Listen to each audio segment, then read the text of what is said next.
Alors justement, on a eu l'occasion d'entendre Monsieur Zungrana au cours d'une audition de cette commission d'enquête. Est-ce que vous avez eu l'occasion de visionner cette audition et si c'est le cas, qu'en avez-vous pensé? Alors, je l'ai visionné. Donc, il y avait la partie CNOSF d'abord, sur la commission dédiée à ces sujets-là, puis la partie FFCK. Sur la partie CNOSF, j'ai trouvé que les recommandations qui étaient faites étaient pertinentes et en particulier, je souscris complètement à la nécessité d'externaliser finalement le traitement des signalements. Et je pense que je vais même aller au-delà en dehors de la fédération, mais de dire, je pense que pour que ça se passe bien, finalement, il faut que ce soit en dehors du monde sportif parce que même entre les fédérations et le ministère des Sports, il y a beaucoup de liens. Ce qui est prouvé par, quelque part, le traitement de mon signalement à la Drages. Donc là-dessus, voilà, sur cette partie-là, je dirais que je vais plutôt dans son sens. Par contre, c'est vrai que sur la partie FFCK, euh, j'ai personnellement été un peu déçue de certains silences ou manques. Alors, est-ce que c'est parce qu'il n'a pas forcément la même vision que moi, puisqu'on n'est pas du même côté, donc il n'a pas les mêmes sons de cloche. Mais moi, le ressenti en tout cas que j'ai, c'est que la cellule Stop Violence actuellement à la fédération, elle n'est pas totalement fonctionnelle. Pas forcément par mauvaise volonté, mais tout simplement, c'est 6 personnes qui sont à temps très partiel sur ce sujet. Elles ne sont absolument pas à temps plein dessus. Elles ont beaucoup de missions à côté, donc elles n'ont pas forcément la disponibilité.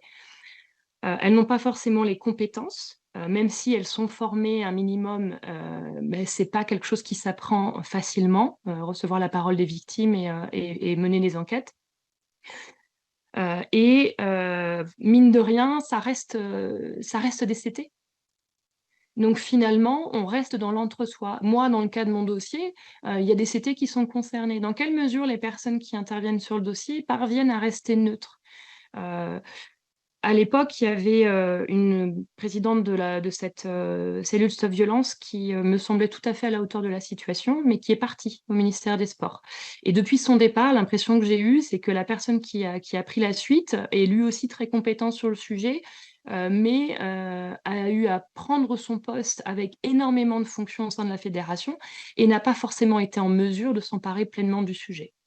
Donc pour moi, ce qui a manqué, ce que j'aurais aimé entendre de la bouche de Jean Zungrana lors de son audition, c'était un aveu que, il restait encore énormément de travail pour que cette cellule elle soit à la hauteur de la situation.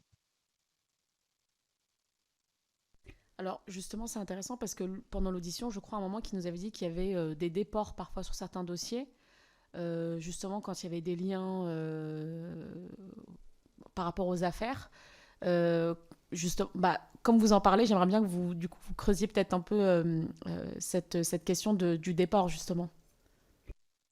Alors, j'imagine que par déport, vous voulez dire le fait que ce soit pas telle personne qui traite le dossier, mais plutôt telle autre pour éviter les connaissances. Et ben en fait, ces déports, ils ne sont possibles réellement que quand on a suffisamment de personnes et suffisamment différentes pour le rendre possible. Dans une toute petite fédération, quelque part, enfin, même si, oui, c'est quand même 100 000 pratiquants, mais à un certain niveau, et en particulier au niveau des CT, je suis désolée, mais ils se connaissent tous.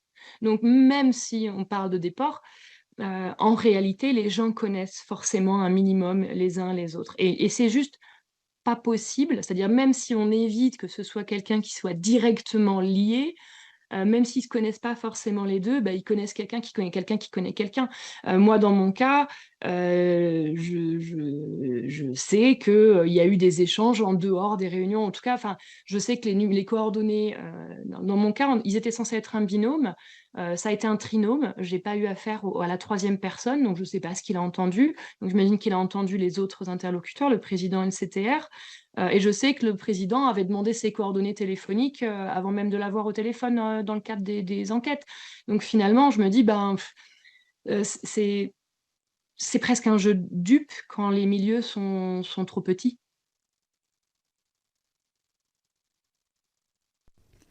Vous avez parlé de la cellule Stop Violence de la Fédération, mais connaissez-vous la cellule Signal Sport du ministère des Sports? Alors à l'époque, je la connaissais pas du tout. Quand j'ai essayé de chercher les informations, voilà, sur sur cette cellule.